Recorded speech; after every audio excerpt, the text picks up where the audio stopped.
अस्सलाम वालेकुम, मैं हूं फैसल तारिड़। आज 2 अगस्त है और आज दिन है मंगल का। इस वीडियो के अंदर हमने बात करनी है कि खित्ता कितनी तेजी से तीसरी आलमी जंग की तरफ बढ़ रहा है, पाकिस्तान कितनी बड़ी मुश्किल में फंस चुका है। इस वीडियो के अंदर आपको यह भी पता चलेगा कि अमेरिका की जानब से पाकिस्तान में रजीम चेंज करवाना कितना ज़रूरी था, और अब आपको पता चलेगा कि असल में अमेरिका के अज़ाइम क्या थे। इसके अलावा हमने बात करनी है किस तरह से अमेरिका की फ़ौजों ने ताइवान के अंदर पोजीशन संभाल ली है। रूस और चाइना अमेरिका को रोकने के लिए मैदान में आ चुके हैं और इस वक्त चाइना के तैयारे हाई अलर्ट हैं। खित्ता किसी वक्त भी एक बड़ी जंग देख सकता है। हमने 6 महीने पहले, बल्कि 4 महीने पहले तकरीबन रूस और यूक्रेन की जंग होते हुए देखी। फिर उसको लेकर जो खित्ते के अंदर तबाही आई, जिस तरह से पूरा ईस्टर्न यूरोप जंग के दहाने पर है। पूरी दुनिया की जो तेल की मंडियां हैं वो क्रैश कर चुकी हैं, आलमी मार्केटों के अंदर मंदी है। पूरा यूरोप हर वक्त वो कशमकश का शिकार होता है।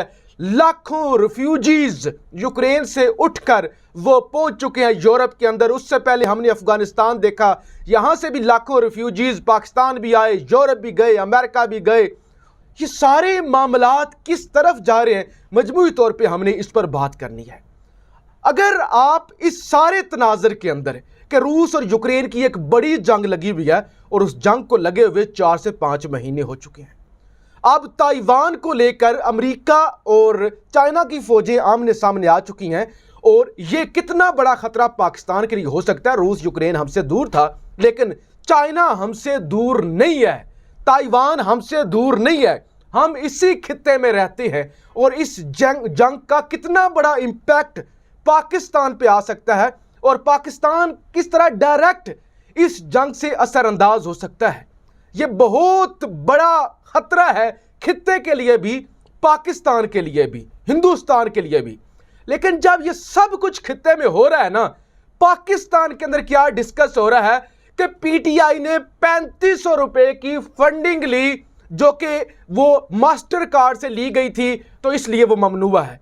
पीटीआई ने 2000 रुपए की फंडिंग ली, वो वीजा कार्ड से ली गई थी, तो इसलिए वो ममनुआ है।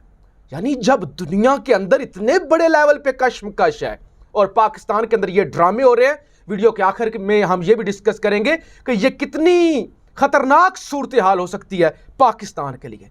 सबसे पहले जी, ताइवान और चाइना।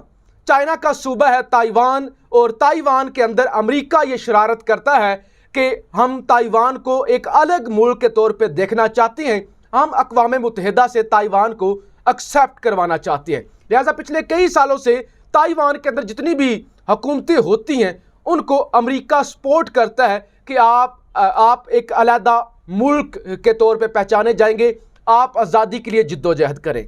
खित्ते के अंदर 2 बड़े मुल्क हैं, एक है रशिया, दूसरा है चाइना। दोनों माशी एतबार से तेज़ी से आगे बढ़ रहे हैं और दोनों ही अमेरिका की हेजमनी, अमेरिका की अजारादारी में बड़ी रुकावट है। चाइना माशी लिहाज से अमेरिका से कहीं आगे निकल चुका है, लिहाजा अमेरिका ने तमाम तर दुनिया में ऑपरेशन ख़त्म किए, चाहे वो इराक का ऑपरेशन हो, चाहे वो सऊदी अरब के अंदर यमन के साथ मिलकर जंग लड़नी हो या बाकी भी। तो अमेरिका ने इन 2 मुल्कों पे फोकस किया। पहले अमेरिका ने रशिया को इंगेज कर दिया यूक्रेन के साथ और तमाम यूरोपीय और नेटो ममालिक वहां पे इंगेज हो गए। अब अमेरिका ने यह सोचा कि वो ताइवान के अंदर भी ड्रामा करें और पिछले 1 साल से हम ताइवान के हवाले से रिपोर्ट भी करते हुए आए हैं और हम देखते हुए आए हैं कि किस तरह से साउथ चाइना सी के अंदर जापान की फोर्सेस हैं, वहां पे इंडियन फोर्सेस पहुंची हुई हैं, वहां पे ऑस्ट्रेलिया की फोर्सेस हैं, वहां पे अमेरिका के बड़े जो एयरक्राफ्ट कैरियर्स होते हैं वो आके खड़े हुए हैं। जदीद तरीन दुनिया के तैयारे F-35 तैयारे भी अमेरिका के वहां पे खड़े हुए हैं। ये तमाम तर मामलात हमने रिपोर्ट भी किए, आपने देखे भी। फिर किस तरह से अमेरिका ने खित्ते का एक बड़ा मुल्क जिसने बड़ी बढ़के मारी हुई थी कि मैं कल्ला ही काफ़ी हूं, मैं कल्ला ही चाइना को रोक लूंगा। इंडिया मोदी को मैदान में उतारा और मोदी के जरिए जो है उन्होंने लद्दाख के अंदर शरारत करने की कोशिश की, लेकिन मोदी तो मुकम्मल तौर पे नाकाम हो गया। अच्छा जी, ठीक हो गया। अच्छा, ये बहुत बड़ी खबर है जो मैंने अभी आपके सामने रखनी है। अब जनाब, जब ये ताइवान के खित्ते के अंदर सारी मामलात, ये क्वाड इंडिया, जिसमें चाइना, इंडिया हो गया, जापान हो गया, ऑस्ट्रेलिया हो गया, ये थोड़ा सा बैकग्राउंड आपको बता रहा हूं। ये सारे मामलात जो है, जब इंडिया वहां पे नाकाम हुआ चाइना को रोकने में, और उल्टा इंडिया से एक बड़ा इलाका लद्दाख, हिमाचल, अरुणाचल प्रदेश, ये सारी एलएसी जब चाइना ले उड़ा, तो अब अमेरिका ने फैसला किया कि वो डायरेक्ट जंग करता है चाइना के साथ ताइवान के मामले को लेकर। लिहाजा अमेरिका की स्पीकर हैं नैन्सी पेलोसी, उन्होंने दौरा कर दिया अचानक ताइवान का। अब ताइवान सूबा है, ताइवान मुल्क नहीं है। अगर डिप्लोमेटिक ताल्लुकात रखने हैं अमेरिका ने, तो वो चाइना के साथ होने चाहिए, ताइवान के साथ नहीं होने चाहिए, क्योंकि ताइवान आजाद मुल्क नहीं है, बल्कि वो चाइना ही का हिस्सा है। लिहाजा जब आपकी स्पीकर आपके सूबे में आएंगी, एक स्टेट लेवल पे उनको प्रोटोकॉल मिलेगा और स्टेट लेवल का विजिट करेंगे, तो इसका साफ मतलब यह है कि अमेरिका अपना डेलीगेशन भेज के दुनिया को यह तासुर देना चाह रहा है कि ताइवान एक अलग मुल्क है। लिहाजा यह रेड लाइन है चाइना के लिए, और चाइना इससे पहले कह चुका है कि आग से मत खेलो। अभी चंद दिन पहले सदर शी और जो बाइडेन की 2 घंटे की कॉल भी हुई थी, वीडियो कॉल हुई थी, उन्होंने कहा था कि आप आग से मत खेलें। कुछ स्टोरीज आपके सामने कोट कर दूं। मेरे सामने इस वक्त CNN है, वो कहता है Pelosi Taiwan visit risks creating greater instability between the US and China. BBC कहता है China Taiwan tension spike ahead of Pelosi expected visit. आगे वॉल स्ट्रीट जर्नल कहता है Nancy Pelosi visit Taiwan as China US tension escalate. अच्छा जी, अल जजीरा, US navy, बड़ी खबर है, US navy deploys warships east of Taiwan ahead of Pelosi trip. कि US ने अपनी नेवी डिप्लॉय कर दी है ताइवान के ईस्ट के अंदर। अब ये सारी खबरें बताई जा रही हैं कि नैन्सी पेलोसी ने आना है। उनके आने से पहले ये तमाम इंतजाम हो चुके हैं कि चाइना के तैयारे अलर्ट हैं, और चाइना की सपोर्ट के लिए रूस भी आ चुका है।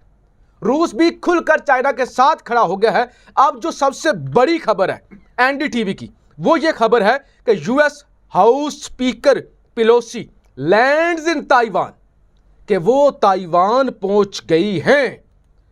बल्कि ये तमाम दुनिया के बड़े जरीदे आप कोट कर रहे हैं। टाइम्स ऑफ इंडिया कह रहा है कि Nancy Pelosi Taiwan visit, US house speaker Pelosi lands in Taiwan.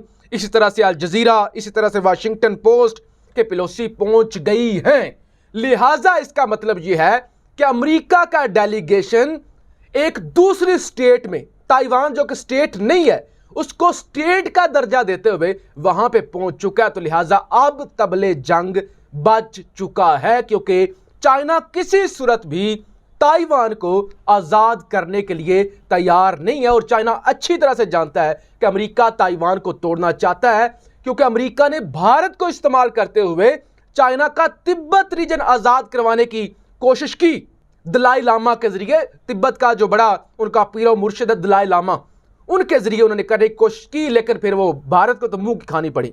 अब इस सारे मामले में बाकायदा तौर पे तबले जंग बच चुका है, फौजें अलर्ट हैं, और मैंने आपको बता दिया कि US की नेवी भी वहां पे अलर्ट खड़ी हुई है, और किसी वक्त भी दुनिया एक बड़ी जंग देख सकती है खित्ते के अंदर। अभी आज सुबह ही खबर आई, जो बाइडेन ने तस्दीक की कि इराक के अंदर पहला ड्रोन हमला हो गया, और इतना बड़ा ड्रोन हमला हो गया कि अलकायदा का लीडर ऐमन अल ज़वाहिरी, उनको मार दिया गया। और अमेरिका ने इसकी तस्दीक कर दी, और उसके बाद तालिबान ने भी तस्दीक कर दी कि हाँ, हमारी सरजमीन पर हमला किया गया है।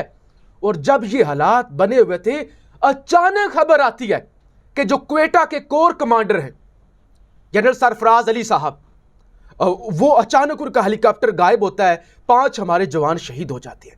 जरा आप सीरीज ऑफ इंसिडेंट देखिए कि अचानक हेलीकॉप्टर गायब होता है, अचानक वहां पे ज़वाहिरी जो है अलकायदा चीफ, वो मारे जाते हैं। नैन्सी पेलोसी जो है वो ताइवान पहुंच जाती हैं, फौजें हर तरफ अलर्ट हो जाती हैं, और पाकिस्तान के अंदर डिस्कस हो रहा है कि 3500 रुपए की क्यों आई ममनूआ फंडिंग। अब मैंने पाकिस्तान का क्यों जिक्र किया कि पाकिस्तान बुरी तरह फंस चुका है, वो इसलिए कि पाकिस्तान का सी पैक की सूरत में फिर पुराना हमारा ताल्लुक, जिसको हम आयरन ब्रदर कहते हैं, चाइना की सूरत में हम दोस्त हैं। दूसरे नंबर पे अमेरिका सुपर पावर है और ये इंपोर्टेड सरकार जो हम पे मुसल्लत है, अमेरिका ने ही मुसल्लत की है। अब हमें यह कहा जाएगा कि आप साइड लें, लिहाजा हम चाइना की तरफ जाएं या अमेरिका की तरफ जाएं, यह हमारा बड़ा इम्तिहान है। और यही कुछ हो रहा था, खित्ते के अंदर होने वाला था कि आपने ईरान को एटम बम बनाने से रोकना था, आपने चाइना को कमजोर करना था, आपने यूक्रेन की जंग छेड़ी हुई थी, आपने ताइवान की जंग छेड़नी थी, आपने भारत को मजबूत करना था।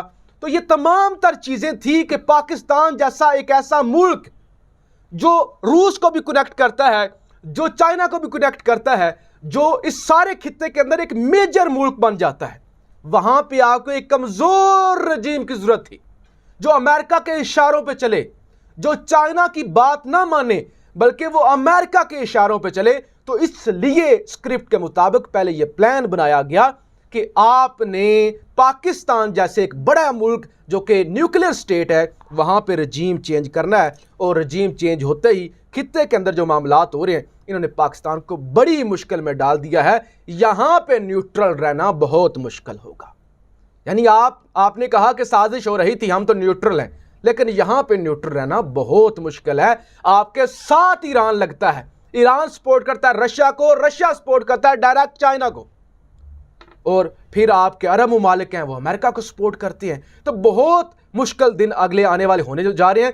पाकिस्तान के जो करता धरता है उनको सोचना होगा कि इतना बड़ा इवेंट होने जा रहा है, दुनिया तीसरी आलमी जंग की तरफ जाने जा रही है, और फिर यहाँ पे भारत एक बड़ा प्लेयर है जो कि अमेरिका के साथ है, चाइना के साथ नहीं है।